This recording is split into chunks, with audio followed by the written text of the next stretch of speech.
présentation.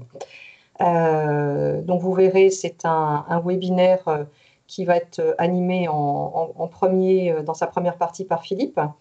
Je reprendrai la suite avec une surprise à la fin. Voilà, Philippe, à toi la parole. Eh ben, merci beaucoup Florence. Et je vais partager mon écran et mes supports. Hop, voilà, c'est le cas. Attends de me mettre en plein écran. Alors, je mets toujours ce slide en introduction, j'en reparlerai tout à l'heure. C'est important de penser à l'inclusion lorsque l'on fait des présentations en distanciel ou en présentiel. Donc, n'hésitez pas sur Teams, si vous en avez besoin, à activer les sous-titres. Et puis, on posez les questions dans le chat. Et puis, à la fin, on aura un temps de questions-réponses pour pouvoir répondre à toutes vos questions. Alors, le sujet du jour, accessibilité numérique, frein ou aide à l'inclusion en formation. Donc, je vais commencer par expliquer un peu les différentes solutions qui sont disponibles pour adapter l'environnement de travail. Et puis, on va faire un petit focus aussi sur les supports de formation, puisque je sais que vous avez à produire des supports, que ce soit des documents Word, des PDF, des présentations PowerPoint. Donc, comment faire finalement pour rendre ces supports inclusifs? Et puis, on abordera rapidement la partie bonne pratique pour délivrer ces formations de façon inclusive. Et puis, derrière, il y aura effectivement un sujet sur la partie formation, emploi et numérique, mais Florence en parlera à la fin de cette session. Alors, on y va pour les différentes solutions qui peuvent exister. Je vais refaire une petite introduction rapide sur la situation.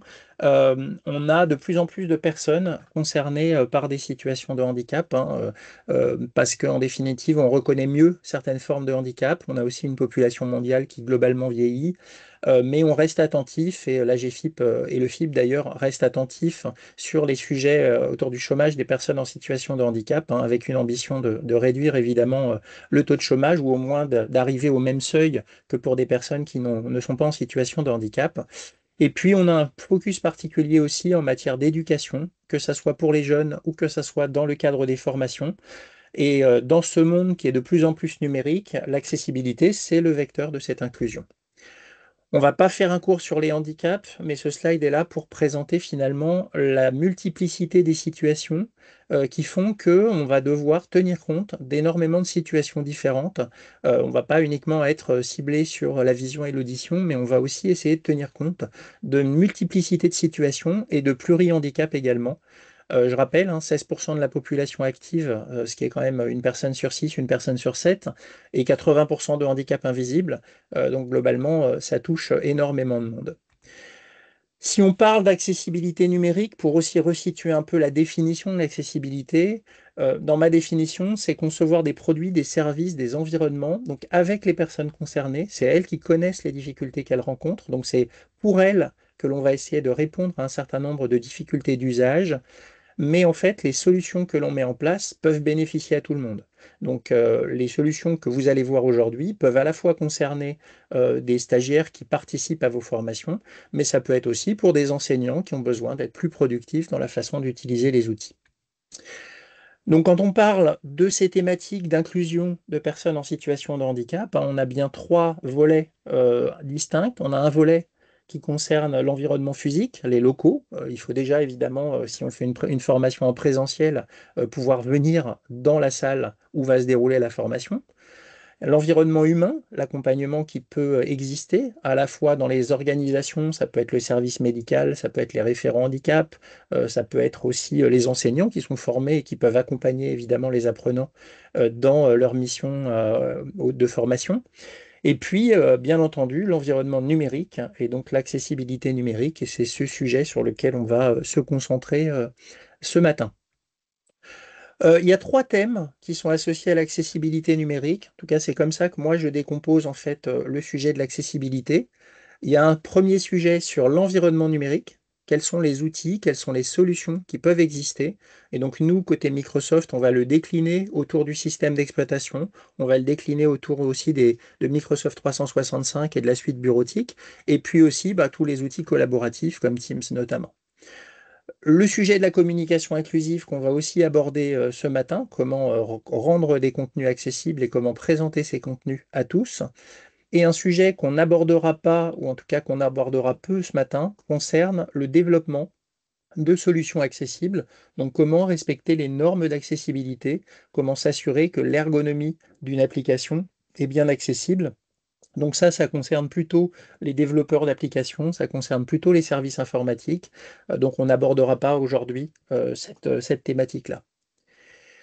Alors si on commence à regarder un peu l'environnement numérique, et je vais passer en mode démonstration, on a énormément évidemment de solutions qui peuvent exister sur l'accessibilité numérique. On va tout de suite rentrer sur quelques démonstrations, notamment autour du système d'exploitation.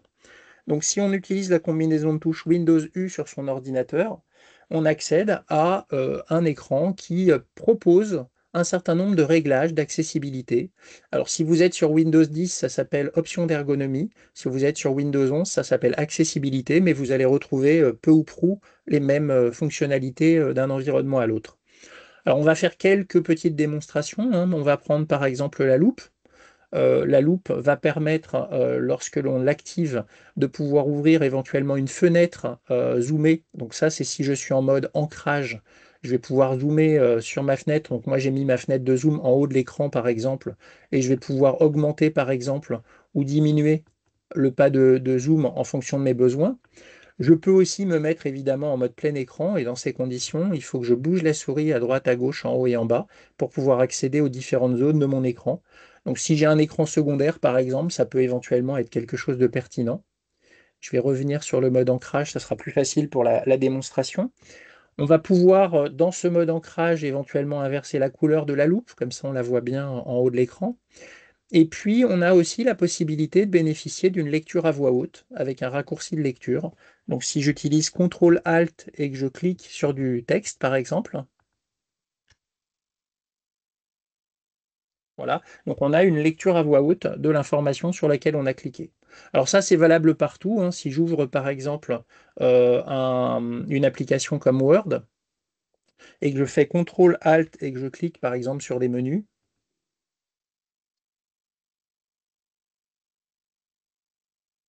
voilà, donc on a ce retour sonore qui permet en fait de pouvoir identifier euh, correctement l'élément sur lequel on va cliquer.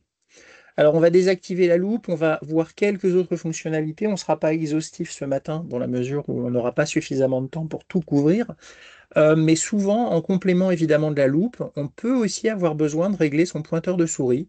On l'oublie souvent, mais on a cette possibilité donc d'agrandir ou de changer par exemple la couleur du pointeur de souris pour adapter finalement le pointeur à ses capacités. Alors pour mes propres besoins, par exemple, je ne me mets pas au niveau le plus bas, parce qu'en niveau le plus bas, vous voyez, la souris est quasiment invisible dans mon environnement. Donc je suis obligé, hop, d'augmenter un petit peu, et souvent, moi, je me mets à un niveau 3, ce qui est suffisant pour pouvoir voir en fait mon pointeur de souris. Alors on peut aussi avoir un curseur de texte, un indicateur de curseur. Donc imaginons par exemple que je sois dans Word, je fais de la saisie, et puis j'ai mon curseur qui est positionné sur le texte. Donc si vous avez de bons yeux, vous voyez qu'il est juste après le A de la dans mon mot, je fais de la saisie. Je vais augmenter un peu la taille, mais pour quelqu'un qui serait malvoyant, il serait extrêmement compliqué de voir en fait ce curseur clignoter. Et donc on a la possibilité d'activer un indicateur de curseur de texte, ce qui fait que dans mon document, au-dessus et en dessous de mon curseur, je vais avoir un petit indicateur. Alors là, je l'ai choisi en rose, mais si je veux changer la couleur, je peux changer la couleur. Je peux changer sa taille, etc., pour simplifier finalement la visibilité de ce curseur dans mon texte. Donc ça, ça peut être aussi valable pour tout le monde, hein. Ce n'est pas forcément destiné à des personnes qui ont des difficultés visuelles. Finalement, tout le monde peut bénéficier éventuellement de ce type de réglage. Alors un autre réglage qui est particulièrement intéressant, ce sont les filtres de couleurs. Donc les filtres de couleurs permettent en fait d'adresser des problématiques de daltonisme. Donc si j'active le filtre de couleur, je peux changer le filtre que j'utilise sur mon environnement et donc tout l'environnement va s'adapter d'un point de vue couleur. Donc si je prends un filtre comme celui-ci par exemple, vous voyez les menus sont beaucoup plus moins agressives d'un point de vue couleur, hein, sont un peu plus pastel. Et donc, en fait, on peut évidemment s'adapter aux différentes familles de daltonisme qui peuvent exister. Donc, il y a trois grandes familles, hein, de téranopie, protanopie, tritanopie. Et donc, en fonction évidemment du besoin, on va pouvoir faire ce réglage. On peut aussi avoir un Windows en nuance de gris si on le souhaite, par exemple. On va continuer sur les réglages de vision, notamment on a des thèmes contrastés, donc qui vont permettre de changer la couleur d'affichage des différentes fenêtres dans l'environnement, puis on va pouvoir complètement adapter les couleurs. Ou un lecteur d'écran, donc il existe ce qu'on appelle le narrateur dans Windows. Donc le lecteur d'écran, juste pour vous montrer un peu son fonctionnement, si je l'active,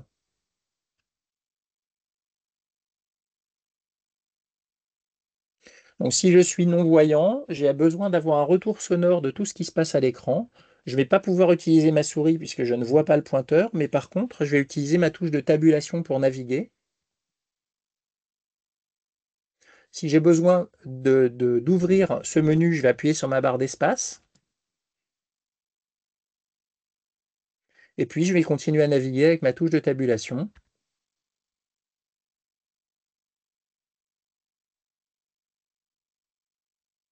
Voilà. Donc, on a, euh, on a ce type de fonctionnement. Alors, peut-être que Armel, qui a levé la main, veut poser la question dans le chat. Est-ce que Florence, il y a une question qui est posée dans le chat?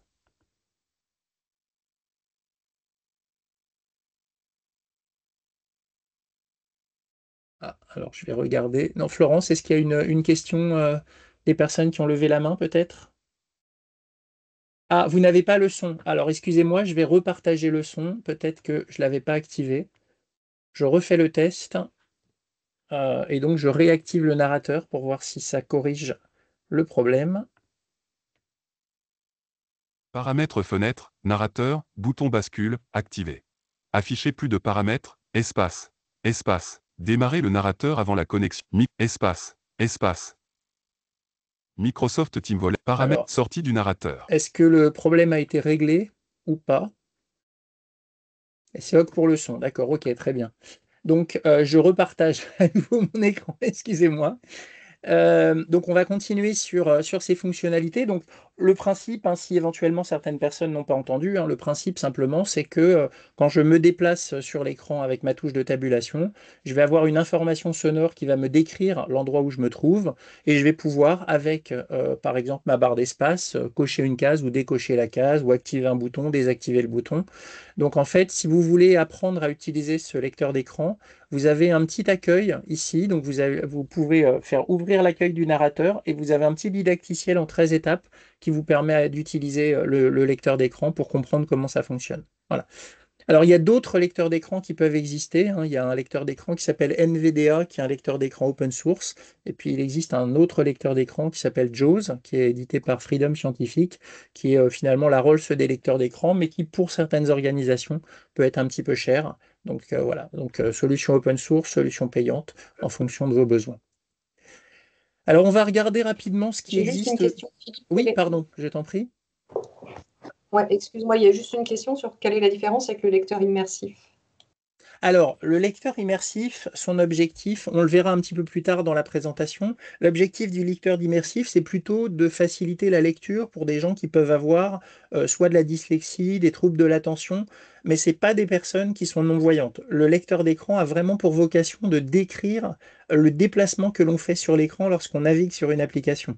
Alors que le lecteur immersif va se concentrer sur un texte, offrir évidemment des possibilités de lecture à voix haute, mais n'a pas pour ambition d'expliquer ce qui se passe à l'écran pour un utilisateur non-voyant. Voilà, c'est ça la différence entre un lecteur d'écran et un lecteur immersif. Donc le lecteur d'écran, c'est vraiment l'outil de compensation des personnes aveugles ou non-voyantes. Enfin, aveugles slash non-voyantes. Euh, alors, regardons rapidement la partie audition. Donc, sur l'audition, on peut par exemple couper la stéréo dans l'environnement Windows. Certaines personnes qui auraient des problèmes, enfin en tout cas une audition différente d'une oreille à l'autre, pourraient être gênées par l'effet stéréo. Donc, on peut le couper. Ou alors, on peut aussi remplacer les notifications de l'environnement Windows, donc les bips qui peuvent survenir. On peut les remplacer par des effets de clignotement pour permettre à une personne qui n'entendrait pas ce bip de visuellement voir qu'il y a une notification qui est arrivée sur l'ordinateur. On va regarder une fonctionnalité qui n'existe par contre que dans Windows 11, qui s'appelle ce qui est sous-titre en direct. Donc le sous-titre en direct va permettre d'ouvrir une fenêtre, hein. Donc vous avez ici une fenêtre qui est apparue. Dans cette fenêtre, j'ai un certain nombre de réglages sur la position, par exemple. Je vais mettre la fenêtre en dessous de l'écran. Je vais pouvoir choisir la langue. Donc là, en l'occurrence, j'ai un certain nombre de langues qui me sont proposées. La liste des langues correspond à la liste des langues que j'ai installées dans l'environnement Windows de mon côté. Donc je vais laisser le français. À partir du moment où on a défini la langue, on a la possibilité, par exemple, d'ajouter l'audio du micro. Donc si j'ajoute l'audio du micro, je vais pouvoir faire apparaître en fait dans cette fenêtre tout ce que je suis en train de dire. Alors quand on est dans une session Teams à distance, on bénéficie déjà de sous-titrage, mais imaginons que vous soyez en présentiel en train de faire une démonstration à une personne sourde. Ça a été mon cas par exemple mardi où j'ai accueilli un jeune qui était en première, en stage découverte, et il était sourd et on n'avait pas d'interprète en langue des signes. Bah, pour pouvoir lui faire des démonstrations, j'ai utilisé en fait cette fenêtre. Et ça a très bien fonctionné puisqu'il a pu voir toutes les démonstrations que j'ai pu faire dans mon environnement. Alors, le deuxième bénéfice, si j'enlève ce micro, le deuxième bénéfice, c'est si par hasard, en tant que personne malentendante, je reçois par exemple, ou j'ai besoin de visualiser un fichier son, enfin d'entendre, pardon, un fichier son, donc je vais lancer par exemple ce petit fichier son.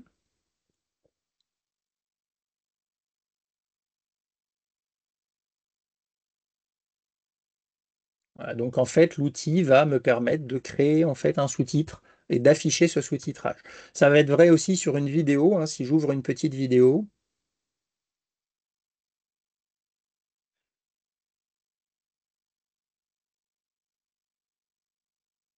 Voilà, donc vous voyez, c'est vraiment assez intéressant de pouvoir bénéficier de ce type de réglage. Ça aide vraiment considérablement. On peut aussi modifier l'affichage des sous-titres, hein. Là, par exemple, on a un fond noir avec un texte en blanc. On peut changer si on le souhaite. On peut mettre un texte en rouge, un fond blanc. Enfin, on peut choisir, panacher en fait le style d'affichage. Et donc, ce style va être utilisé pour l'ensemble des vidéos qui seront visualisées en fait sur l'ordinateur, pour peu que le sous-titrage n'ait pas été intégré au fichier de vidéo. Oui, Florence? Oui, excuse-moi, il y a une personne qui ne voit pas les images partagées. Je ne sais pas pourquoi. Alors, il est possible que le sous-titrage n'apparaisse pas à distance pour certaines personnes, parce que logiquement, c'est quelque chose qui est là pour être vu sur la machine de la personne. Donc, bon, il y a peut-être un petit Parle problème de son des côté. images, alors je ne sais pas, ouais, les images, c'est les images, je ne vois pas les images que vous partagez, je ne sais pas. Alors, a priori, ça doit venir de la personne, parce que je pense que de ton côté, tu vois bien mon écran, Florence? Mais oui, Oui, donc je pense que ça vient du côté de la personne, parce que logiquement, je partage de la même façon l'écran à tout le monde, donc je pense que c'est pas de mon côté. ok. Alors, on va regarder la partie interaction. Alors, interaction, c'est par exemple la possibilité d'utiliser sa voix dans l'environnement. Donc, si par exemple j'ouvre un fichier, enfin, par exemple un bloc-notes, hein, donc un endroit où je vais pouvoir saisir du texte, je vais positionner mon curseur le bloc-notes et je vais utiliser la combinaison de touches Windows H. Donc là, ça ouvre une petite fenêtre que vous voyez à gauche et en définitive, ben, tout ce que je vais dire va pouvoir être retranscrit dans, en l'occurrence, le bloc-notes puisque c'est le bloc-notes que j'ai ouvert sur mon environnement. Voilà. Donc c'est pratique, ça peut permettre d'utiliser sa voix un petit peu n'importe où. Donc imaginons par exemple que j'ouvre un navigateur, je cherche à accéder ou à faire une recherche par exemple sur Microsoft France. Microsoft France. Et donc, j'ai pas eu à saisir Microsoft France, j'ai directement utilisé ma voix pour remplir le champ. Si je suis sur un champ de saisie sur Internet, si je suis sur une application où je dois saisir quelque chose, Windows H, et là, je vais commencer à utiliser ma voix pour dicter mon texte. On peut également utiliser ce qu'on appelle l'accès vocal. Donc, l'accès vocal va permettre de piloter l'interface. Alors, je vais vous montrer un petit exemple. Imaginons, je démarre l'accès vocal sur mon ordinateur. Il faut un petit peu de temps, le temps qu'il démarre. Ouvrir Word. Donc là, j'ai ouvert Word. Alors, on peut évidemment utiliser sa voix pour faire énormément de choses, hein. Je ne vais pas passer beaucoup de temps à en faire une démonstration, mais si vous avez envie d'utiliser l'accès vocal, vous avez ici un lien qui vous donne toute la documentation associée avec comment, par exemple, utiliser le clavier avec la voix. Donc, vous avez tout un tas de commandes vocales que vous pouvez dire pour effectuer différentes opérations. Donc, voilà, allez regarder cette documentation-là pour regarder tout ce qu'il est possible de faire. On va pas aller beaucoup plus loin. On peut aussi évidemment avoir un clavier visuel sur l'environnement avec de la prédiction de mots, comme on l'a sur un téléphone par exemple. Peut-être une fonctionnalité intéressante, c'est ce qu'on appelle les touches rémanentes. Donc, quand on active les touches rémanentes, ça va ouvrir une petite fenêtre enfin, ça ouvre un petit logo qui apparaît ici. Si par exemple j'utilise ma touche Windows, vous voyez, il y a la touche qui apparaît en noir, contrôle, ça apparaît en noir aussi. Donc en fait, ça me permet de faire des combinaisons de touches avec une seule main. Évidemment, si je me casse un bras, par exemple, je n'ai qu'une main pour utiliser mon ordinateur. Si je veux faire CTRL-ALT-SUPRE, par exemple, ça peut être compliqué de le faire avec une seule main. Donc, je vais pouvoir utiliser les touches rémanentes. Donc là encore, il y a un peu de documentation qui vous permet d'apprendre à le manipuler. Et puis à l'extrême, on peut utiliser du contrôle visuel pour, par exemple, piloter son interface avec les yeux. Voilà. Donc là, ça nécessite d'avoir un oculomètre, hein, pour connecter sur l'ordinateur. Un oculomètre, ce sont des caméras et un émetteur infrarouge qui vont permettre de calibrer mon regard pour pouvoir piloter l'interface. Alors je ne vais pas aller beaucoup plus loin parce que c'est vraiment utilisé dans le cadre de handicap assez lourd. Alors on va passer sur la partie Office. Et on va commencer dans Word à utiliser un petit peu de dictée vocale. Donc là, j'ai lancé la dictée vocale en fait sur mon ordinateur et à partir de là, je peux commencer évidemment à dicter du texte. Donc ça peut être pratique dans différents contextes. Ça peut être pratique à la fois pour finalement un enseignant qui aurait besoin de créer un support, par exemple. Ça peut être utile pour un apprenant qui lui-même a besoin de créer un document. Ça peut être pratique aussi d'utiliser ça, par exemple, pour l'apprenant, pour enregistrer ce que l'enseignant va dire dans son cours et avoir le texte, donc récupérer le texte de tout ce qui a pu être dit en fait dans une session, par exemple. Donc comme prise de notes, ça peut être assez pratique de bénéficier en fait de cette dictée vocale.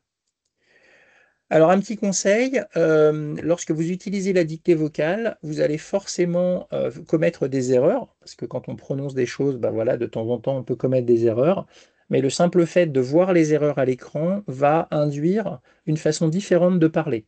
Donc moi, ce que je vous conseille quand vous lancez la dictée vocale, c'est ne regardez pas votre écran, laissez l'ordinateur prendre ce que vous êtes en train de dire et le remplacer, enfin le rajouter sous forme de texte. Et puis par la suite, lorsque vous aurez fini de dicter, vous allez arrêter la dictée et après, vous allez corriger évidemment le texte qui est produit. Alors, j'ai montré hier, oui Florence? Oui, j'ai une question intéressante, effectivement, pour les étrangers avec un peu d'accent, est-ce que ça fonctionne? Alors oui, ça fonctionne de mieux en mieux. Alors il peut y avoir des personnes, je vais prendre le cas de figure d'une personne sourde qui aurait appris à parler et qui a une voix un peu particulière. De temps en temps, ça passe pas bien. Et dans ces conditions, il faut aller plutôt vers une solution comme Dragon, Dragon Naturally Speaking, qui est une solution finalement de dictée vocale qui, elle, dispose d'un apprentissage de la voix. Donc si on ne peut pas faire la dictée intégrée, à ce moment-là, il faut se diriger par là. Une petite spécificité aussi, je vais le remontrer dans les réglages de Windows. Quand vous allez dans la partie heure et langue sur votre environnement et que vous allez dans voix, vous avez une petite case à cocher ici, reconnaître les accents non natifs pour cette langue. Donc moi, je l'ai coché. Ça permet finalement de temps en temps de considérer justement des voix étrangères qui prononceraient du français pour que ça fonctionne bien. Donc cette case à cocher peut éventuellement vous aider quand vous utilisez de la saisie vocale. Alors, j'ai montré hier dans le webinaire qui était destiné à l'intelligence artificielle, mais vous pourrez le revoir, la possibilité, par exemple, d'utiliser des solutions d'IA pour réécrire quelque chose qui a été dicté. Donc ça, c'est une solution que vous n'avez pas si vous n'avez pas, par exemple, Copilot, mais qui va permettre de reformuler, par exemple, ce que j'ai dicté, de le reformuler par un texte qui a été corrigé avec une nouvelle syntaxe, avec des corrections d'orthographe et de grammaire, ce qui permet d'avoir un texte de bonne qualité. Et ce texte, on va pouvoir l'écouter avec de la lecture à voix haute.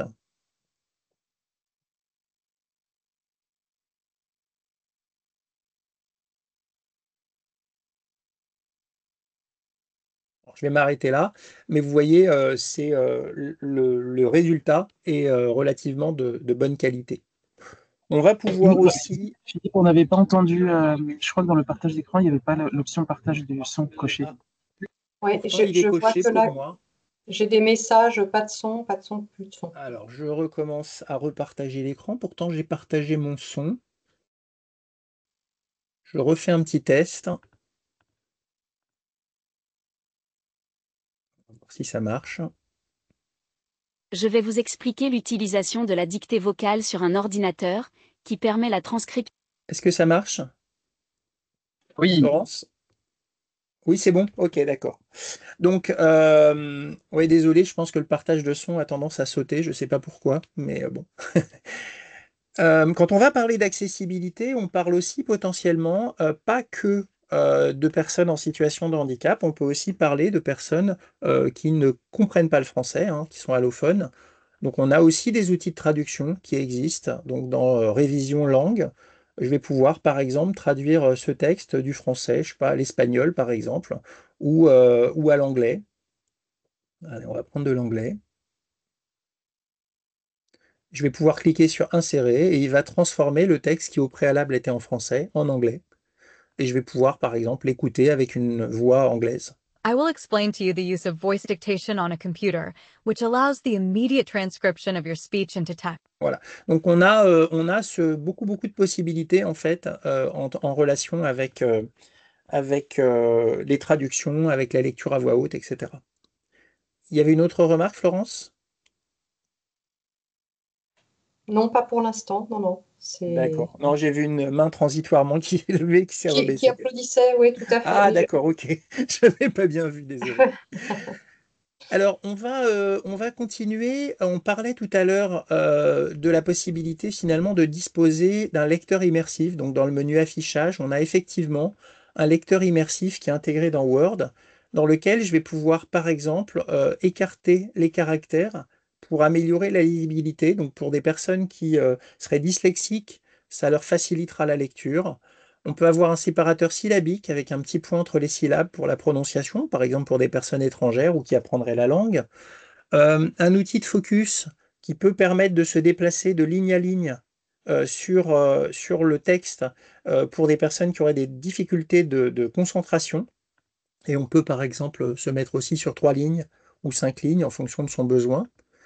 Pour les personnes qui ont des difficultés de concentration, une petite chose qui existe aussi sur Windows, j'ai ici, quand je clique à droite ici, j'ai un petit outil qui va me permettre en fait de régler la concentration. Donc imaginons que pendant 1 heure, je ne souhaite pas recevoir de notification, je vais pouvoir activer. Et donc là, j'ai une petite cloche avec marqué ZZ dessus qui me permet de dire, ben là, les notifications sont bloquées, donc pendant 1 heure, on va pouvoir rester focus sur son activité. Voilà, donc c'est assez pratique de pouvoir disposer de cette possibilité. Je vous invite aussi, si vous avez envie d'aller un peu plus loin sur la partie dyslexie, à installer. Oui, Florence? oui, excuse-moi, il y a une personne qui demande comment activer Copilot dans Word alors que nous avons l'abonnement. Et est-ce que tu peux refaire la manip? Alors, si la personne a l'abonnement, ça veut dire que dans la barre accueil, elle doit avoir le logo Copilot. Et Oui, dans ces conditions, par exemple, quand je sélectionne mon texte, j'ai ici une petite puce qui me permet en fait d'accéder à un menu. Et là, je peux faire réécriture automatique. Donc là, il va me proposer les trois façons de re-rédiger la même phrase, mais de façon différente. pourrais-tu le refaire plus lentement, s'il te OK. plaît? Alors, je sélectionne simplement mon texte. J'ai un petit bouton qui apparaît en début de texte, je clique dessus et là j'ai réécriture automatique qui apparaît. Ok. En fait, c'était pas le logo, mais la manip de concentration. Ah, la manip de concentration, Ouais, pardon. s'il te plaît. Non. Alors, vous avez cliqué sur l'heure et la date qui apparaît en bas à droite sur la barre de menu, hein. Donc là, ça ouvre un écran dans lequel vous voyez votre calendrier, par exemple. Et donc là, bon, j'ai activé déjà l'assistant de concentration, hein. Je suis en statut ne pas déranger, mais imaginons que je l'arrête. Je vais pouvoir ici définir la durée, donc par exemple 60 minutes ou plus longtemps si je le souhaite. Et j'ai juste à cliquer sur le bouton concentration. Donc là, ça va bloquer. Donc si l'assistant démarre, ça va bloquer les notifications pendant le temps que j'ai défini dans la fenêtre qui apparaît ici. Donc là, il m'a mis ZZ, donc ça veut dire que l'assistant de concentration est bien paramétré correctement. Si je reclique sur Et, l'horloge, alors de temps en temps, ça met un peu de temps à s'ouvrir parce que une fois qu'il l'a activé, logiquement, il met un peu de temps avant de me redonner la main. bon, J'ai réussi il y plus a à des l'ouvrir. questions sur le sujet auxquelles on Oui, répondra peut-être après parce que, enfin, sauf si tu veux y répondre maintenant, mais est-ce que c'est sur W11? Je n'ai pas le bouton concentration, comment on l'active? alors dans Euh, ces conditions, vous pouvez aller le chercher en fait dans la partie paramètres. Donc dans la partie paramètres, je pense que vous pouvez simplement ici taper concentration. Et donc, vous avez paramètres de session de concentration qui apparaît ici. Et donc là, vous pouvez, là par exemple, il me dit que je suis en mode concentration puisqu'il me propose d'arrêter la session. Et donc, je peux faire tout un tas de réglages ici sur la durée, sur qu'est-ce que je veux masquer, qu'est-ce que je ne veux pas masquer. Donc, on peut le faire aussi directement dans les paramètres de Windows en cherchant le paramètre concentration. et une dernière question peut-être avant Oui. de continuer parce qu'on va pas pouvoir s'arrêter. Pour confirmation, tout ce qui est présenté n'est disponible que sur Windows 11 ou sur d'autres versions antérieures. Non, sur Windows 10, vous allez retrouver une grande partie aussi de la partie concentration et des paramètres qu'on a vus tout à l'heure. Ce qu'on voit maintenant sur Word, évidemment, là, c'est pas du tout lié au système d'exploitation. Il faut simplement avoir Office. Donc, à partir de Office 2019, je dirais, les fonctionnalités, vous les retrouvez. Et pour les gens qui sont sur Office 365, évidemment, ils en disposent. Juste très rapidement, Oui. est-ce que l'adaptation des textes avec le lecteur immersif peut être imprimée? Alors, pas dans la version de base. Donc, ce que j'expliquais tout à l'heure, c'est que dans les compléments qui existent dans Word, pour peu que votre organisation l'autorise, vous pouvez faire une recherche sur un outil qui s'appelle Readapt, qui est un outil qu'on a développé avec la Fondation Content Square. Donc, cet outil, lorsqu'on l'ouvre, nous permet en fait de créer un profil de lecteur. Donc, ce profil de lecteur me permet par exemple de dire moi, je parle français, je veux la police Open Dyslexie, je veux par exemple un espacement grand entre les lettres ou un espacement plus grand entre les mots, par exemple, enfin, pardon, les lignes, excusez-moi. Je vais pouvoir coloriser les phonèmes. Je dis le A, je le veux en orange, par exemple, et en gras. Le N, je le veux en vert.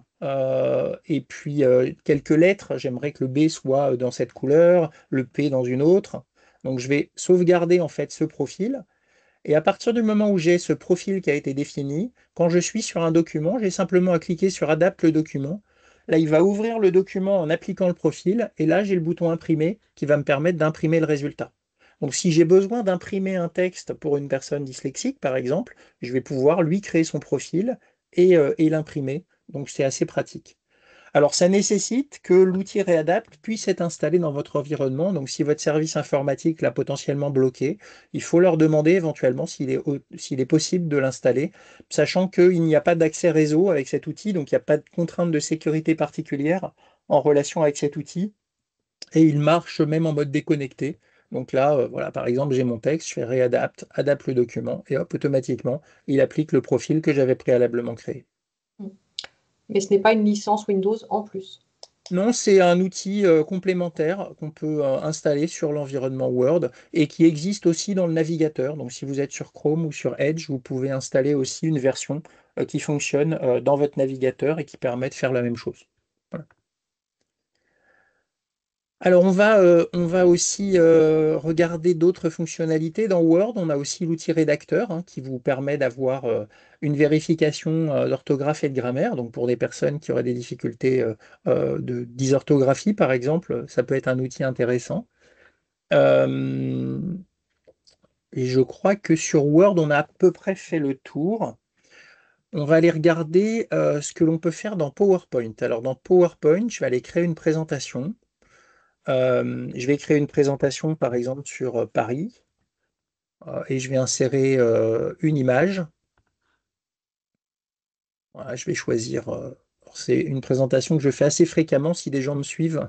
J'utilise souvent cet exemple puisque j'ai des photos de la ville de Paris sur mon ordinateur. Donc là, l'intérêt, c'est qu'on a un outil concepteur qui va me proposer d'organiser l'image, le texte en fonction de mes préférences.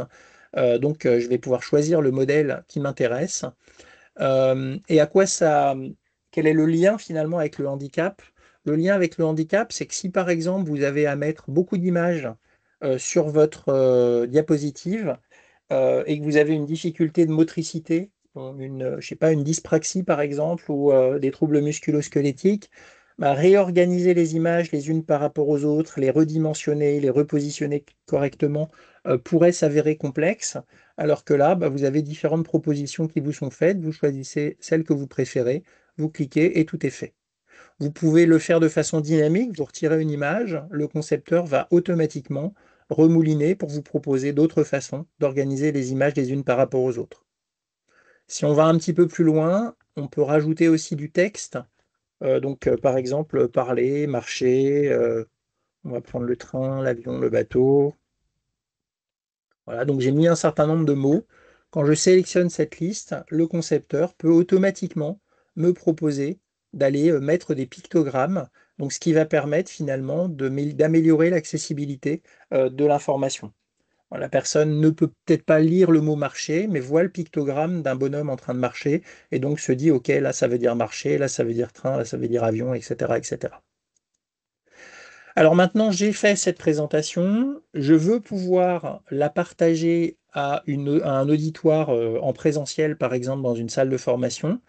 Je vais pouvoir aller dans l'onglet Diaporama, cliquer sur la case Utiliser les sous-titres. Dans les paramètres des sous-titres, la langue parlée, j'ai défini le français. La langue de sous-titrage, j'ai laissé le français. Je définis quel micro je veux utiliser. Donc moi, j'ai plusieurs micros sur mon ordinateur. Donc je vais par exemple utiliser ce micro-ci.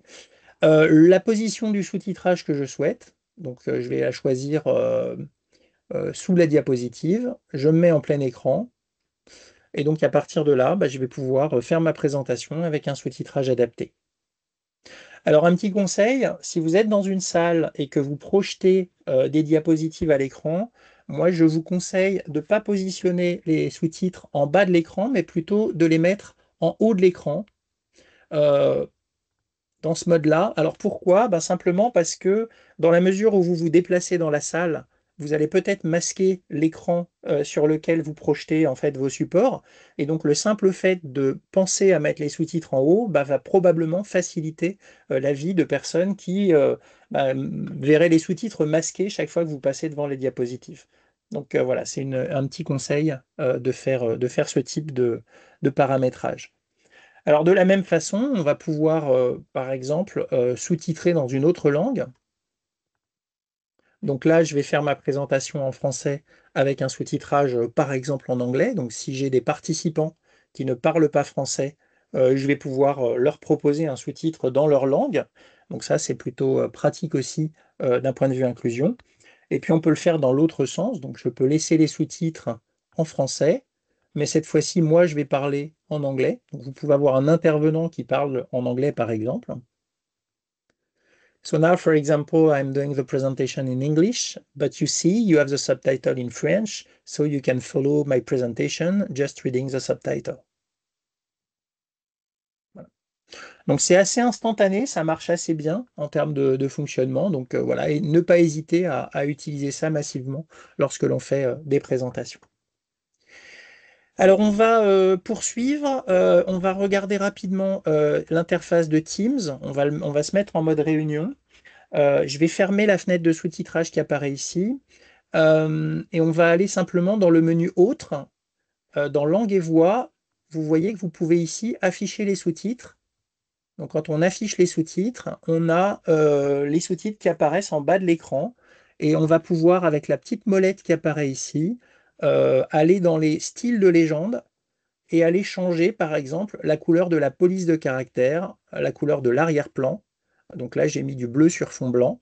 Je vais pouvoir augmenter la taille de la police de caractère si j'ai des problèmes aussi de lisibilité. Souvent, si je suis malentendant, je vais augmenter aussi la taille de l'affichage. Donc, je ne vais pas rester sur deux, trois lignes, mais je vais avoir vraiment le texte qui apparaît complètement. Donc, moi, pour pouvoir suivre, ça va être plus clair d'avoir des caractères augmentés et puis une zone beaucoup plus grande. Donc, ça, voilà. Et donc, les supports qui seraient présentés sur la partie haute. Et puis, je peux choisir de la voir en bas ou en haut. Donc ça peut être intéressant si, par exemple, je suis dans une salle, j'ai certains participants qui sont localement dans la salle et d'autres sont à distance. Bah, comme je vous l'ai expliqué sur PowerPoint, mettre les sous-titres en haut de l'écran, ça va faciliter la vie des gens.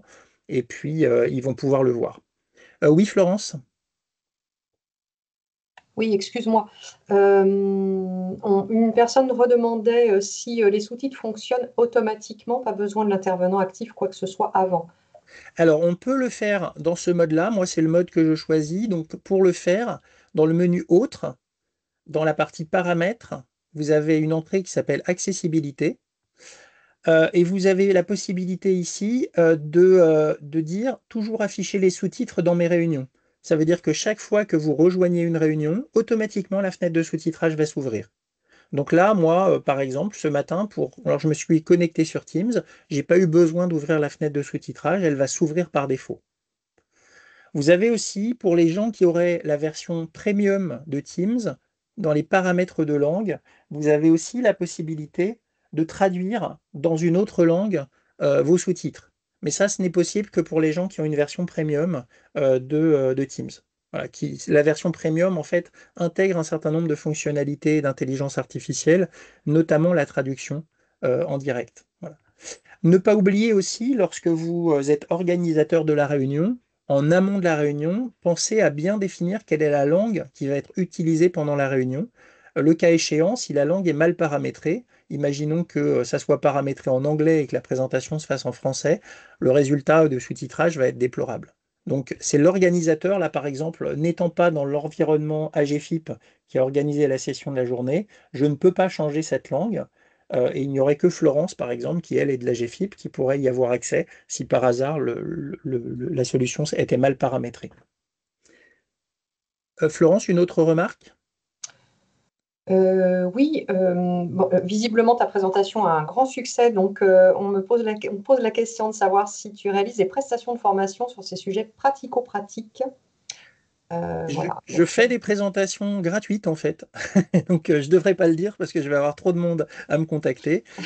Si vous êtes finalement plusieurs en nombre suffisant, faut pas hésiter. On peut très bien organiser dans mon agenda une heure et demie de présentation pour vous, voilà, vous sensibiliser et vous donner ces éléments-là. Je le fais très très fréquemment, donc faut vraiment pas hésiter à me solliciter pour ça. Le mieux pour me contacter, c'est de me contacter sur mon LinkedIn. Donc, je vous le remettrai à la fin dans le chat de la réunion quand Florence fera sa présentation. Comme ça, vous aurez le lien LinkedIn pour me contacter. Euh, Peut-être une petite dernière. Dans le menu Autres, dans Langue et Voix, vous avez vu, vous avez aussi ici ce qui s'appelle Activer l'interprète.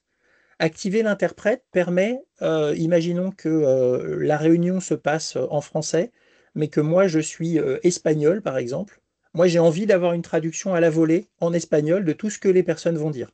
Ben, je vais pouvoir le faire, j'ai juste à activer l'interprète et à partir de là, je vais pouvoir paramétrer mon interprète et dire, ben, moi, dans la langue d'interprétation, j'aimerais bien que toutes les personnes qui parlent, pour moi, ça soit traduit en espagnol ou ça soit traduit en anglais ou en allemand. Voilà. Et donc, du coup, je vais entendre les gens parler. Alors, en tâche de fond, j'entendrai ce qu'ils sont en train de dire en français, mais moi, j'entendrai une voix de synthèse qui va traduire à la volée, oralement, ce qui est dit par la personne en question. Voilà, donc, c'est pratique aussi. Donc, on est aussi dans l'inclusion.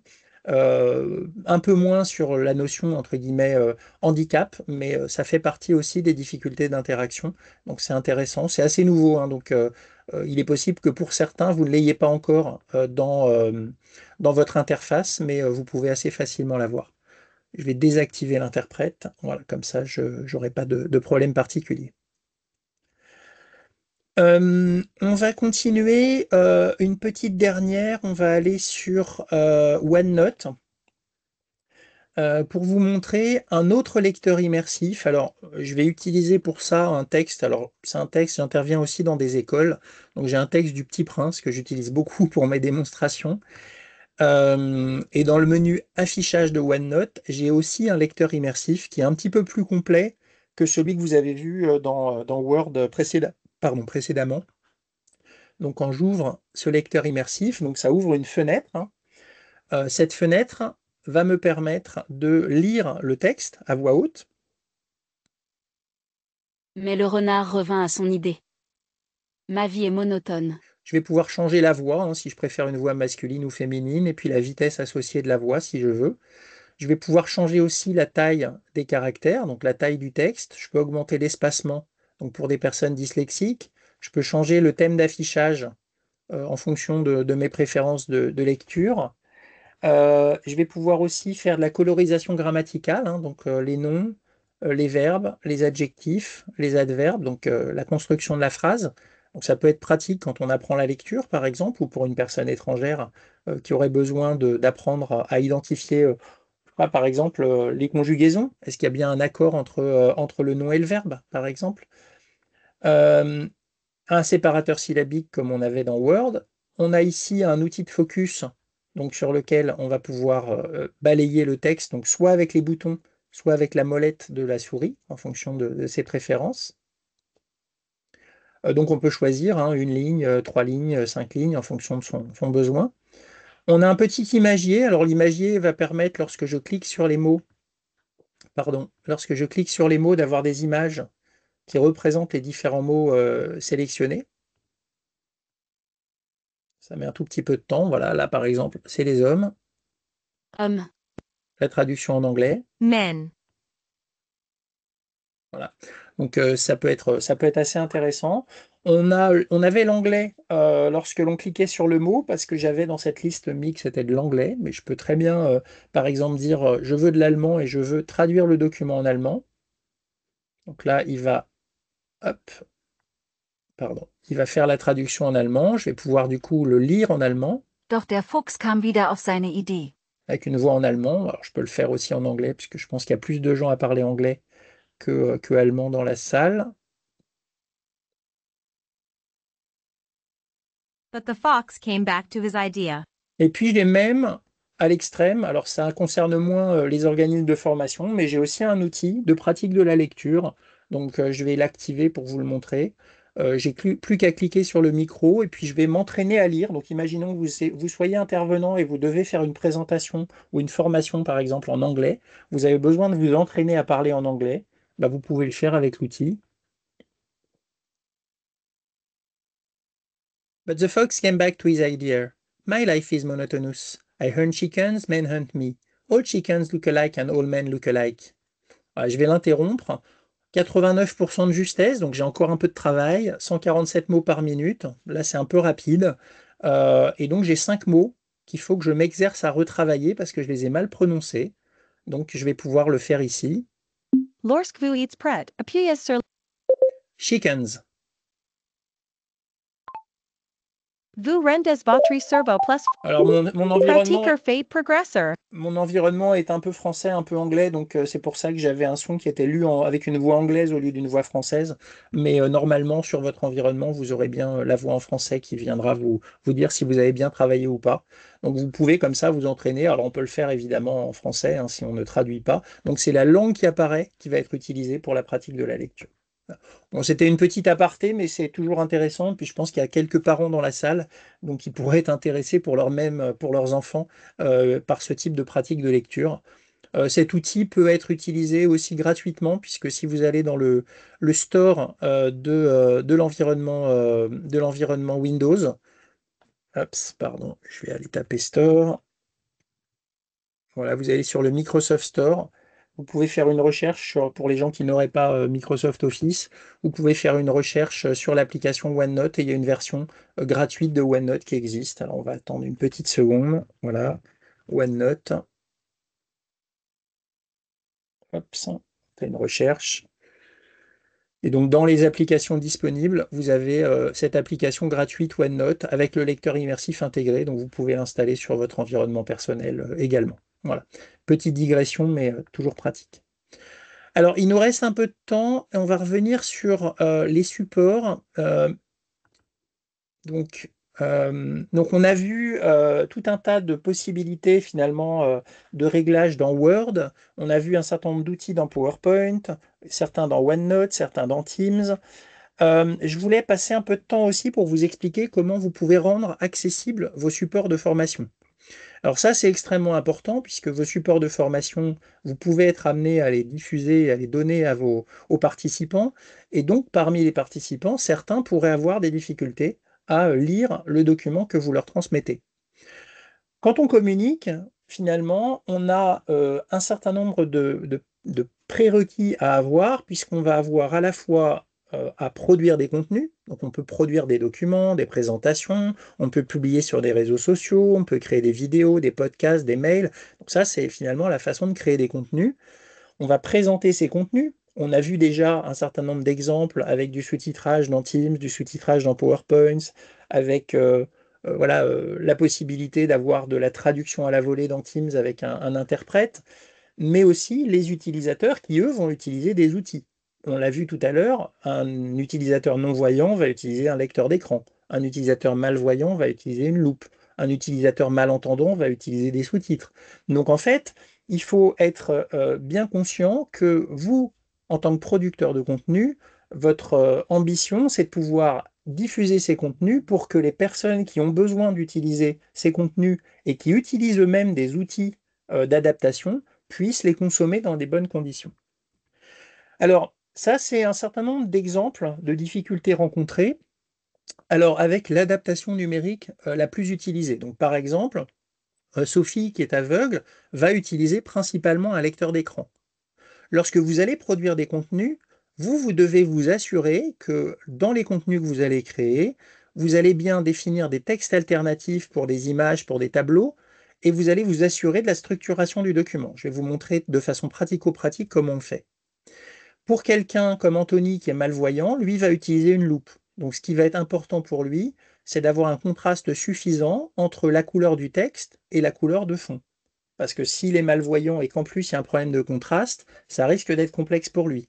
De la même façon, si vous faites un choix de police de caractère un peu complexe à appréhender, parce que c'est des polices assez travaillées, je sais pas, des polices gothiques, des polices, enfin, il y a pas mal de polices qui peuvent être très jolies visuellement, mais qui sont finalement assez illisibles, ou si les polices de caractère ne sont pas de taille suffisante, ça va être un vrai challenge pour lui de pouvoir lire le document que vous allez lui transmettre. Lucas, qui lui est daltonien, dans la mesure où il a un document qui lui a été transmis au format électronique, il va pouvoir utiliser ses filtres de couleurs pour adapter les couleurs. Donc il n'a aucun besoin particulier de votre point de vue, vous n'avez rien à faire pour qu'il soit capable de lire le texte.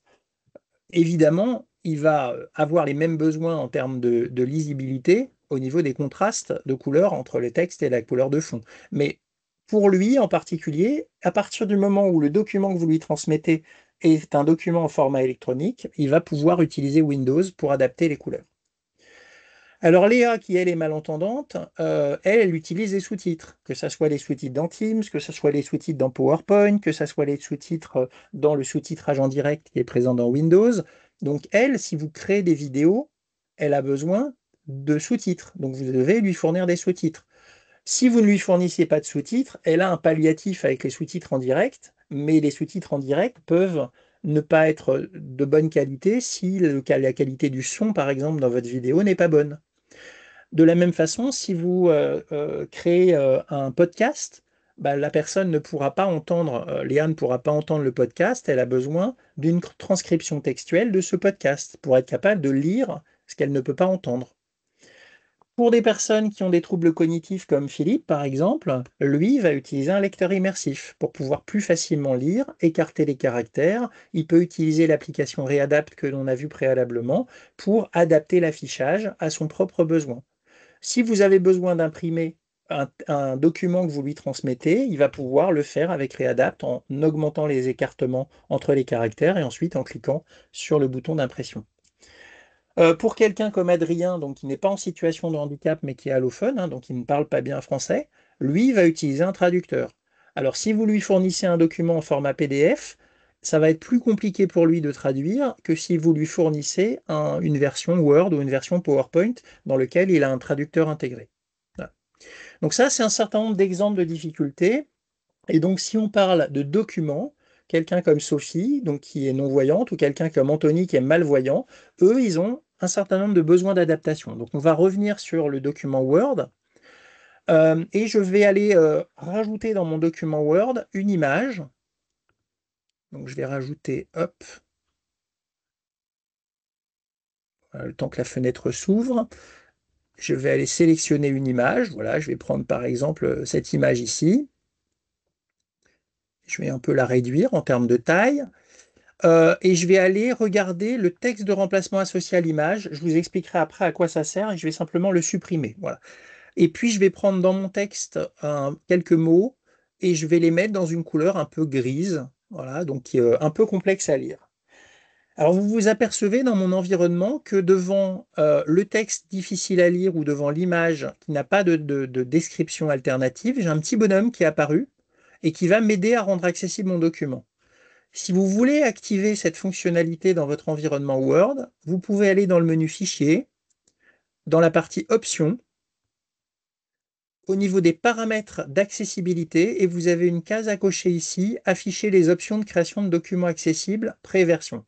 Alors, dans un avenir proche, ça sera coché automatiquement, mais pour le moment, c'est une pré-version de cette fonctionnalité qui va aider à rendre plus facilement accessible un document.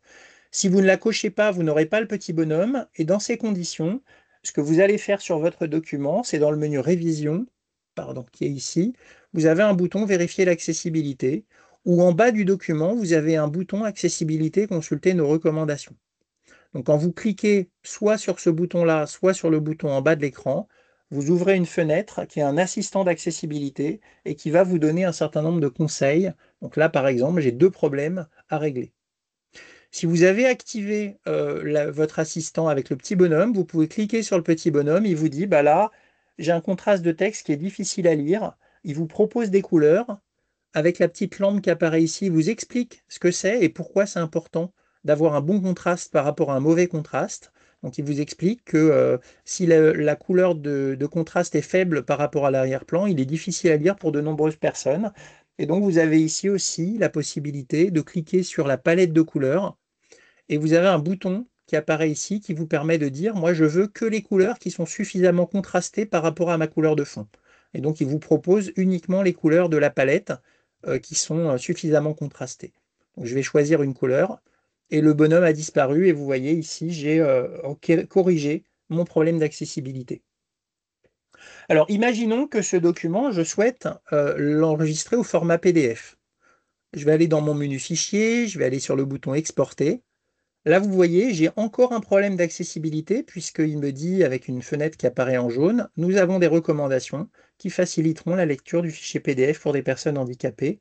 Et donc, je vais cliquer sur Examiner où il va m'ouvrir l'assistant en me disant, bah là, oui, il y a encore un problème à régler.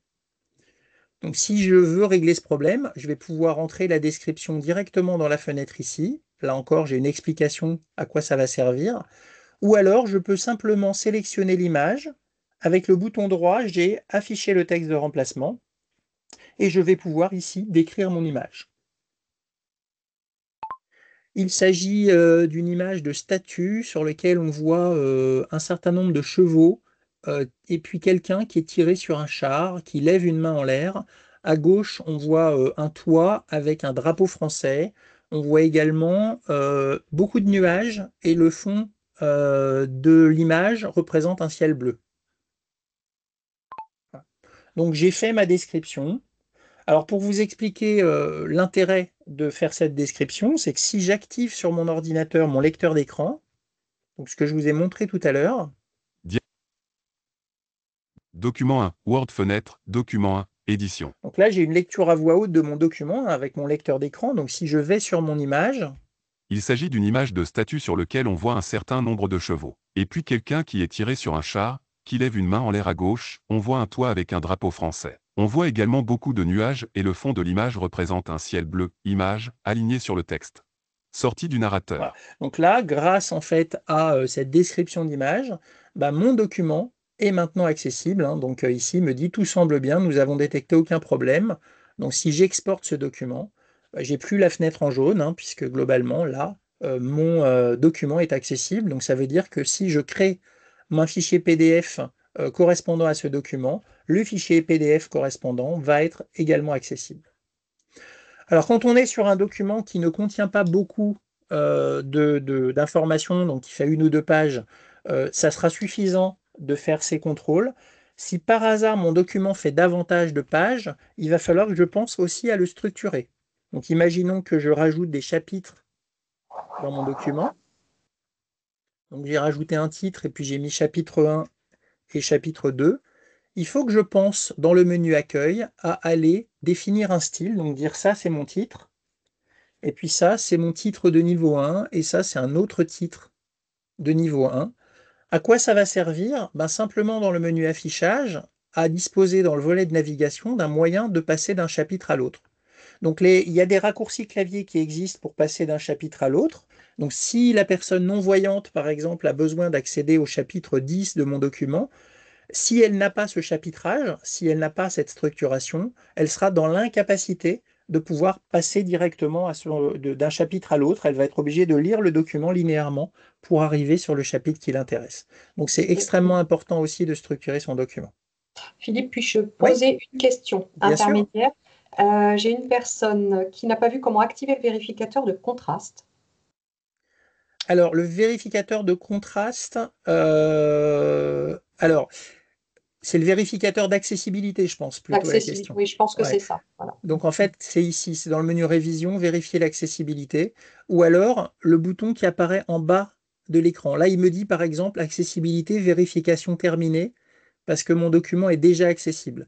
Mais si par hasard je prends du texte et que ce texte, je le remets en gris, le titre qui apparaît ici, c'est accessibilité, consulter nos recommandations. Vous voyez, donc en fait, le texte va changer en fonction du niveau d'accessibilité. S'il me met vérification terminée, c'est que mon document est accessible par défaut.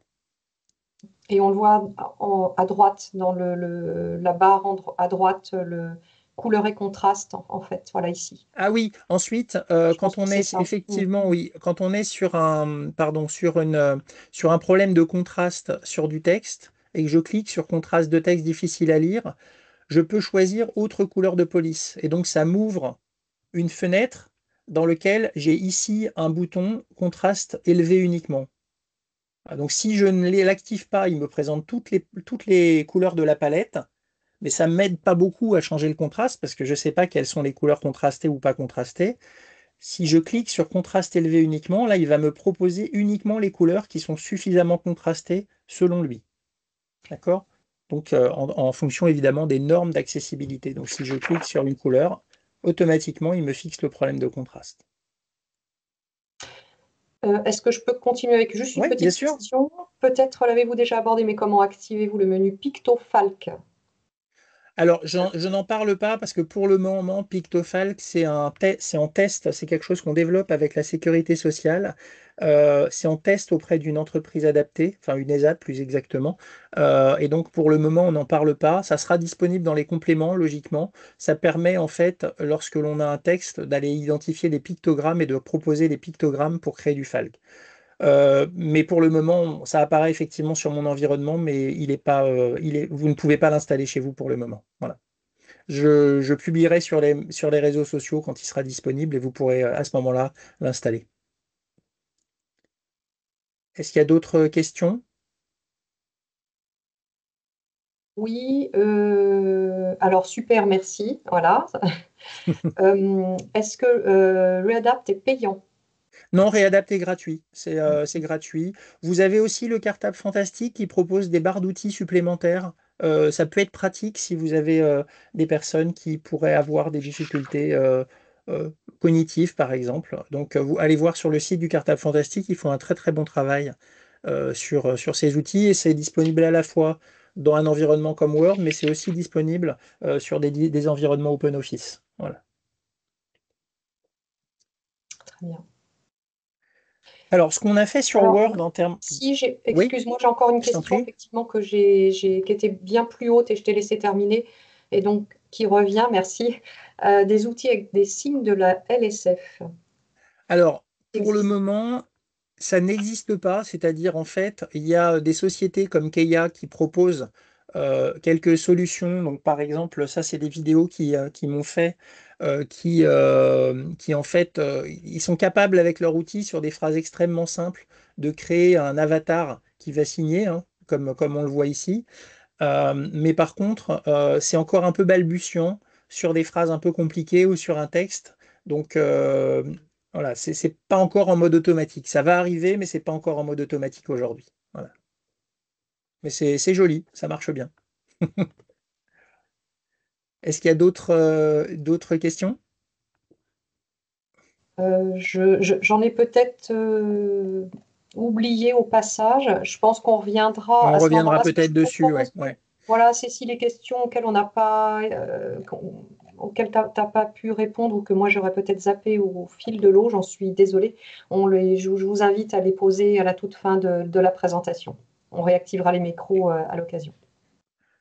Alors, je vais juste expliquer. Donc, Word, on a vu comment rendre accessible un document. Il faut savoir que si je suis sur PowerPoint, alors je vais faire quelque chose de plus simple pour vous montrer comment on peut faire. Hop, voilà, je vais prendre ça sur un slide blanc. Je vais retirer ce slide. Voilà. Quand je suis sur PowerPoint, j'ai exactement la même chose. C'est-à-dire ici, j'ai un bouton consulter nos recommandations ou dans le menu révision, j'ai aussi vérifié l'accessibilité. Et donc là, j'ai un assistant qui me donne un certain nombre de choses à corriger. Donc notamment ici, par exemple, j'ai des titres de diapositives qui sont manquants. Donc là, on voit visuellement des images. J'ai pas envie qu'un titre apparaisse sur mes diapositives. Donc ce que je vais faire, c'est que je vais ajouter un titre de diapositive masqué et je vais l'appeler mes images, par exemple. D'accord?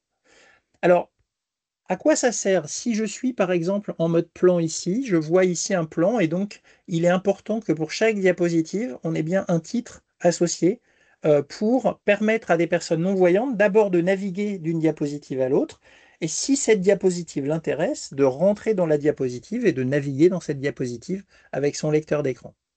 Donc là, j'ai mis un titre de diapositive masqué. Ça veut dire que si je suis en plein écran, ici, le titre n'apparaît pas, alors qu'il est bien au-dessus de ma diapositive. Et donc, il va être visible pour la personne qui va naviguer en mode plan.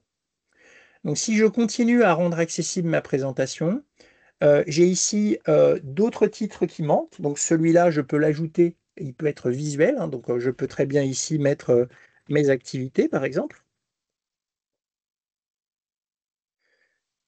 Et puis, il va m'indiquer, donc là, hop, j'ai corrigé ça.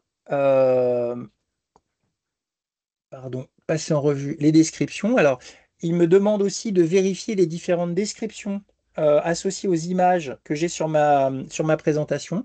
Donc, je peux lui dire, bah, par exemple, cette image-là, bah, elle est décorative. Elle ne m'apporte pas d'informations, c'est juste pour imager le mot Paris, donc j'ai pas envie de la décrire et donc elle va être omise, enfin elle ne va pas être prise en considération par le lecteur d'écran lorsque la personne va naviguer sur la page. Là, de la même façon, je peux choisir d'aller décrire chacune des images ou alors je peux aussi choisir de grouper toutes les images. Donc je vais grouper les images et je vais donner un titre global en disant ce sont différentes photos de monuments à Paris, par exemple. Voilà. Donc j'ai voilà, corrigé un certain nombre de problèmes de texte de remplacement. Alors il m'en reste une ici. Bon voilà, je pourrais décrire chaque élément où je peux décrire le bloc de façon séparée. Donc voilà, je vais pas le décrire là parce que on n'a pas beaucoup de temps. Mais voilà, en faisant toutes ces choses-là, on va pouvoir corriger tous les problèmes d'accessibilité de ma présentation. Donc là, par exemple, il m'en reste encore une. Ah oui, j'en ai pas parlé. L'ordre des objets dans une diapositive est également important. Donc, si on fait vérifier l'ordre, on voit les différents objets qui sont présents. Donc là, on a un groupe, hein, ce sont les images que j'ai groupées. On a un titre qui est masqué. Et puis là, on a quelque chose qui est décoratif. Donc, on va pouvoir mettre le titre en premier. C'est celui qui doit être lu en premier. Et ensuite, le groupe dans lequel j'aurai la description. Ce sont différentes photos de monuments Paris. OK? Donc là, j'ai corrigé le sens de lecture et je vais pouvoir corriger le deuxième. Donc là, c'est pareil. Je vais lui dire, je sais pas, mes activités, de points parler, marcher, etc. Donc j'aurais fait une meilleure description si j'avais eu un peu de temps. Et le sens de lecture, donc sur cette diapositive, c'est de mettre en premier le titre et en deuxième les activités. Et donc là, j'ai rendu finalement accessible mon document. Donc mon document est maintenant accessible. Et si je l'exporte en format PDF, j'ai plus de problème aussi. De la même façon, j'ai pas la fenêtre en jaune qui me dit il y a un problème d'accessibilité. Je me permets, Philippe, Oui, juste d'intervenir parce qu'il est oui. 10h13. En On va principe, ce passer juste deux webinaire petites minutes ouais, pour peut finir cette terminer à partie-là et après 10h30. je te laisse la Voilà. main. Ouais, ouais. Alors, on a vu un certain nombre de choses, hein, la structuration des documents, le commentaire derrière les images, les textes alternatifs, etc. Vous trouverez dans les slides que l'on vous diffusera comment activer le nouvel assistant d'accessibilité et puis comment l'utiliser. Donc tout ça, vous le retrouverez dans les diapositives ou dans le replay en fait de la session du jour. Donc je vais pas y passer plus de temps. Euh, et on a aussi quelque chose que je ne vous ai pas montré, c'est dans Word. Si vous avez une vidéo ou un podcast, vous avez ici une option qui permet de transcrire un fichier audio ou un fichier vidéo et donc d'en récupérer le texte. Donc ça peut être pratique quand vous devez retranscrire un podcast ou utiliser aussi un outil comme Clipchamp pour générer automatiquement un fichier de sous-titrage. Voilà. Sur la partie délivrer sa formation, on vous l'a déjà montré, c'est-à-dire, euh, moi j'informe au départ les participants avec un certain nombre de bonnes pratiques pendant la réunion, c'est important de le rappeler. Vérifiez que votre support est accessible avant de le diffuser. Présentez-vous, ne parlez pas trop vite, expliquez votre contenu. Du temps pour les questions, c'est important. Pensez au sous-titrage. Pensez aussi à prévenir les gens sur le sous-titrage dans Teams. Et puis, il y a un certain nombre de bonnes pratiques en tant que présentateur pour faire que sa présentation soit accessible. Voilà. Je te laisse la main, Florence, pour la fin de cette présentation. Aucun souci. Merci beaucoup, Philippe. Alors, il va y avoir des questions auxquelles on n'a peut-être pas répondu. On vous propose de les poser vraiment à la toute fin. Alors, je vais aller assez vite puisque notre webinaire, en principe, prend fin vers 10h30. Je vais essayer d'être assez brève. Vous l'avez compris, c'est un contexte vraiment très, très prégnant. L'accessibilité, c'est un contexte de mise en conformité qui est insuffisante de manière assez globale, avec des ajustements qui sont trop partiels encore aujourd'hui, mais on fait d'énormes progrès les uns et les autres. Et ça passe aussi par de la formation, bien évidemment, de tous. Tout le monde est concerné, que ce soit au sein d'une entreprise, le collectif, de la direction jusqu'aux collaborateurs, mais aussi le collectif dans les organismes de formation, hein. Tout le monde est embarqué dans l'aventure.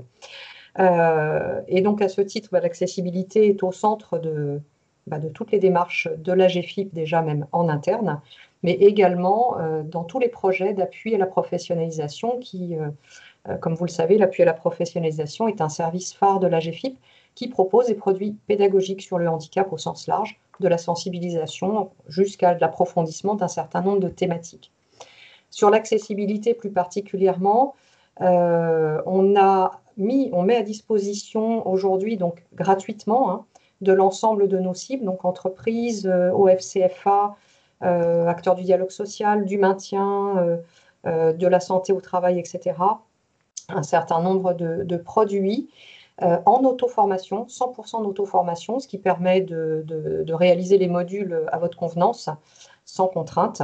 Et sur l'accessibilité, vous voyez ici, on est en train de construire un parcours global assez large. Le premier parcours est dédié plutôt aux OPAC, au FCFA, sur l'accessibilité et compensation en formation, avec une série de 5 modules. Le premier module est déjà publié, c'est comprendre et donner sens à ses obligations légales. Les 4 autres modules arrivent, ils concerneront plus spécifiquement l'accessibilité en formation et la compensation en formation. Nous avons développé aussi, et je vais y revenir un petit peu plus en piqué juste après, un module sur l'accessibilité numérique au service de l'emploi et de l'environnement professionnel en partenariat avec Microsoft et la DINUM, je vous en parlerai un petit peu après. Et puis, vous voyez les 4 autres modules, la conception universelle, les 10 et les TDAH, avec un focus sur l'accessibilité numérique, ne sont pas encore construits, mais donc seront dédiés à tous les publics. Et puis, on a les 2 autres modules que vous voyez ici, plus spécifiques aux déficiences visuelles, accessibilité numérique et faciliter la mobilité et le rapport à l'espace d'un salarié déficient, sont des produits partenariaux avec la Fédération des aveugles et amblyopes de France, qui sont également publiés sur notre plateforme. Puisque, évidemment, pour diffuser ces modules, la GFIP s'est dotée d'une plateforme numérique pour que vous puissiez vous inscrire, suivre vos modules. Vous avez un tableau de bord individuel qui vous permet de suivre votre progression. Ça produit des indicateurs, etc. Et donc, vous avez le lien ici, à droite, pour vous inscrire, avec un QR code également. Et juste en dessous, vous voyez un petit écran sur lequel vous pouvez cliquer. Il y a un lien vers le tuto pour ceux qui souhaitent créer leur compte, qui ne l'auraient pas encore fait. Voilà pour ce parcours global. Ce que je voulais vous dire également, donc focus sur le module d'accessibilité numérique au service de l'emploi et de l'environnement professionnel. C'est toujours dans ce même contexte qu'on a évoqué.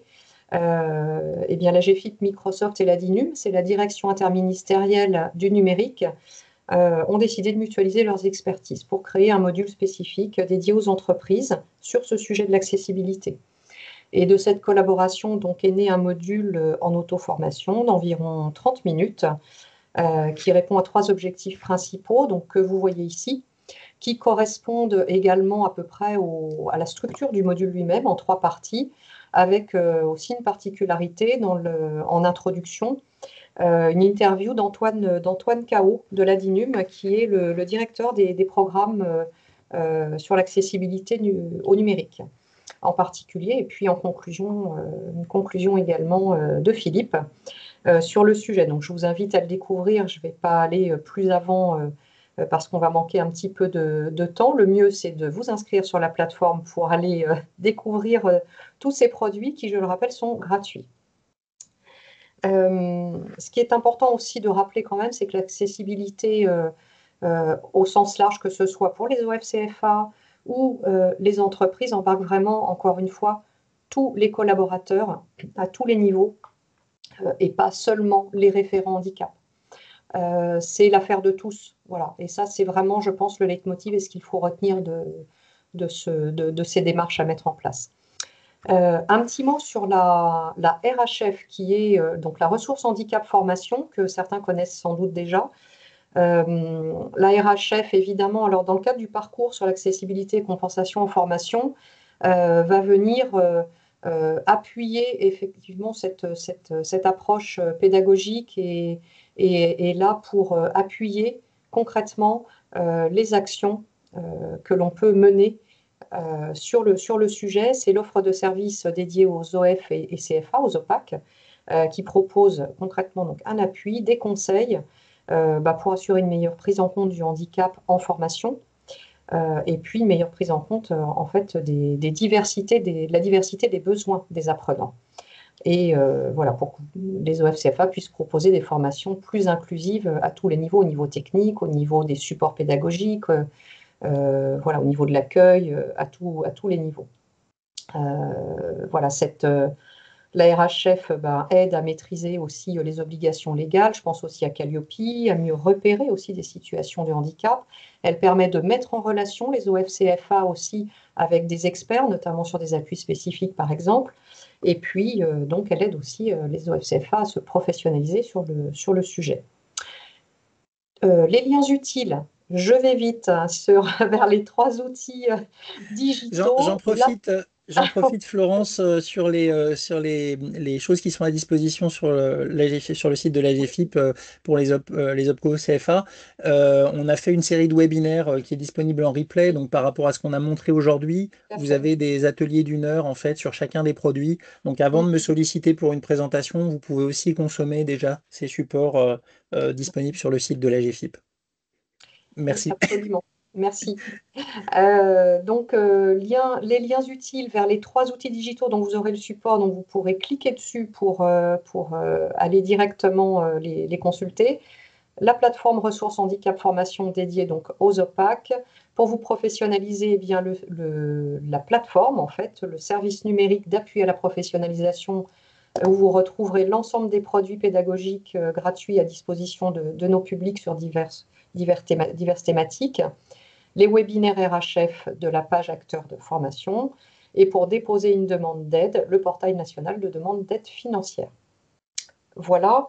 Les contacts en région de la ressource handicap formation, vous les avez ici en cliquant sur le ici.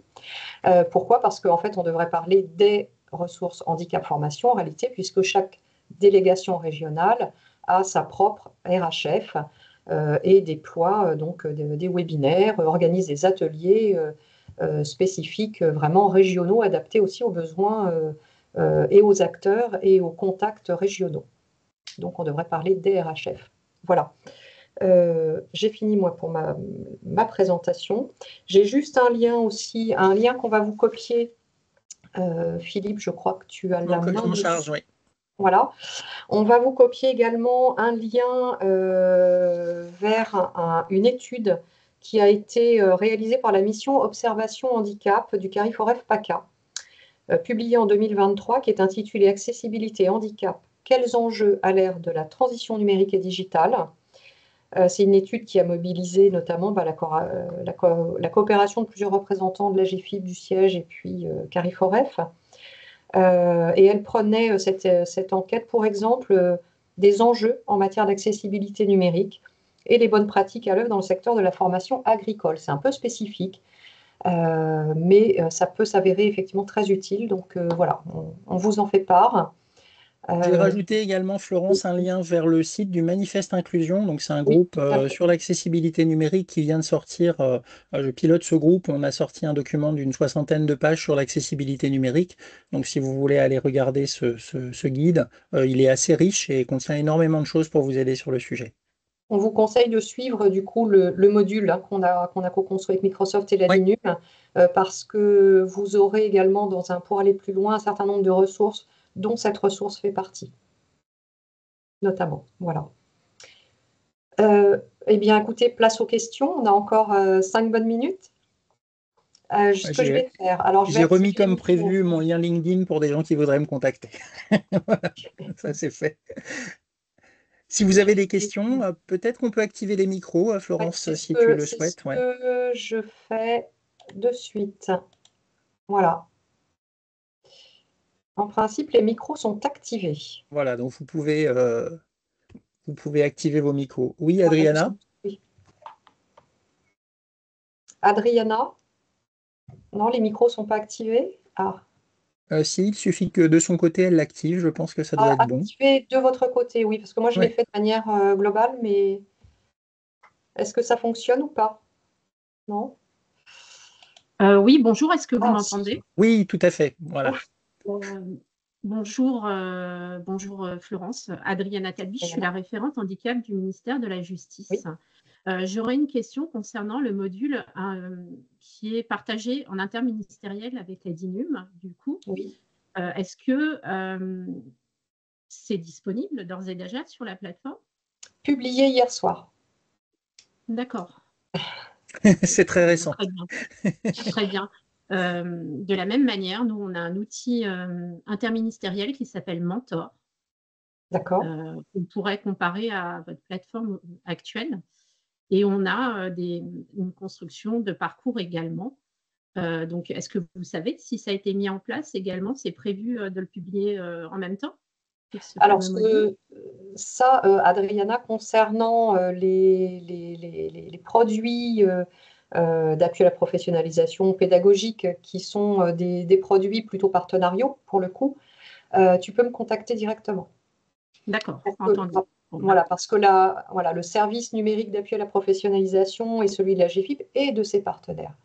Et ça, on y tient beaucoup parce qu'il y a des projets qui sont co-construits, certains cofinancés, certains hébergés tout simplement parce qu'ils présentent un intérêt pour le public cible. Donc, je t'invite à me contacter directement et on fera le point ensemble. Eh bien, parfait. Merci beaucoup. Je t'en prie. Laurent. Oui, bonjour. Est-ce que vous m'entendez également? Oui. Oui. Très bien. Je vais revenir sur une question très simple à Philippe. Vous avez en partie répondu.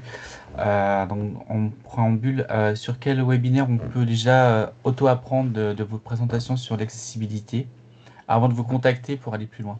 Oui, alors en fait, ça fait partie des.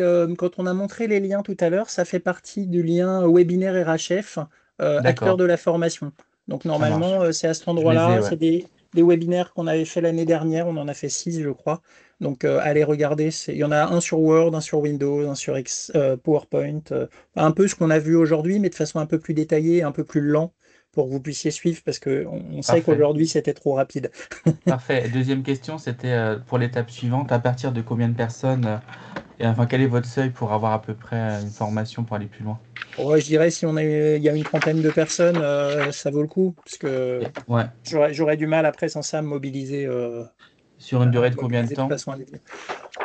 Tout dépend de ce que l'on souhaite faire en termes de sujet et de thématique. Normalement, on essaye d'éviter d'aller plus loin qu'1 heure et demie, parce que au bout d'1 heure et demie, on peut être amené à décrocher, quitte à en faire plusieurs morceaux si besoin, en fonction voilà, des participants.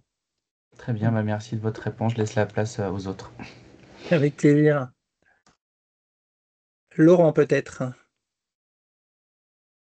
Alors, non, Laurent, c'est fait. Ah oui, Maëlys. pardon, c'était Laurent, pardon. Désolé. Maïs. Oui, pardon, merci beaucoup. Bonjour, je voulais juste savoir si dans les différents webinaires, il y avait, parce que nous, on n'évolue pas du tout sur un environnement Microsoft, donc Oui. des petits tips ou des apps ou des bonnes pratiques rapidement, parce que je sais qu'il n'y a plus le temps et moi-même, j'ai une autre formation derrière. Alors, si on n'est pas en environnement Microsoft, déjà sur le guide des bonnes pratiques de Manifeste Inclusion, vous retrouverez un certain nombre d'éléments sur l'accessibilité numérique. On est en train de travailler aussi avec d'autres éditeurs, hein. J'ai par exemple, aujourd'hui d'ailleurs, dans 2 heures, j'ai un call avec Google qui aussi veut amener aussi ces éléments. Par exemple, d'accessibilité dans les documents qu'on produit. Donc, on va enrichir en fait le guide. Et puis voilà. Après, je pense qu'il faut ensuite aller regarder auprès des éditeurs. Je sais que Apple, ils sont très avancés aussi sur l'accessibilité. Donc, il n'y a pas un interlocuteur dédié, mais il y a aussi, en s'adressant à Apple, des gens qui peuvent présenter ces sujets d'accessibilité, notamment sur les téléphones ou ce qui peut exister un peu dans leur système à eux. Voilà. Merci beaucoup. Sachant que quand on est en environnement Apple, on peut aussi utiliser les solutions d'Office de façon gratuite, hein. On peut aller sur le site office.com. On a besoin simplement de s'identifier avec un compte gratuit, et à ce moment-là, on accède aux produits en ligne gratuitement. Donc un Word, un PowerPoint, un Excel, on peut les utiliser dans un navigateur de façon gratuite. D'accord. Merci beaucoup. Avec plaisir. Est-ce qu'il y a d'autres questions? Sinon, je pense, Florence, qu'on va clôturer. Il est 10h30. Donc Je crois que c'est bon, oui. J'ai remis le lien vers le service numérique d'appui à la professionnalisation pour vous inscrire. Donc, il faut créer un compte, hein, comme sur n'importe quel site, en fait, hein. Voilà. Ça vous permet après d'avoir votre tableau de bord individuel, de suivre votre progression, etc. Écoutez, il nous reste à vous remercier de votre écoute, pour vos questions également très intéressantes. Et on vous dit à très bientôt. Les replays, en principe, sont déposés sur la chaîne YouTube de la GFIP. Voilà. Et puis peut-être que sur le site de Microsoft, il y aura quelque chose. Je ne sais pas, Philippe. On va regarder ce qu'on peut effectivement relayer. En tout cas, au moins les modules de formation. Je m'avance peut-être un peu. Mais... non, mais au moins les modules de formation, on va les rediffuser, oui, sans problème. Très bien. Eh bien, un grand merci à tous. Une bonne fin du RRH et une très bonne journée et un très bon week-end qui s'annonce ensoleillé. Eh ben, merci Florence et merci tout le monde. Merci. Au revoir. Au revoir. Au revoir, bon week-end. Bon week-end.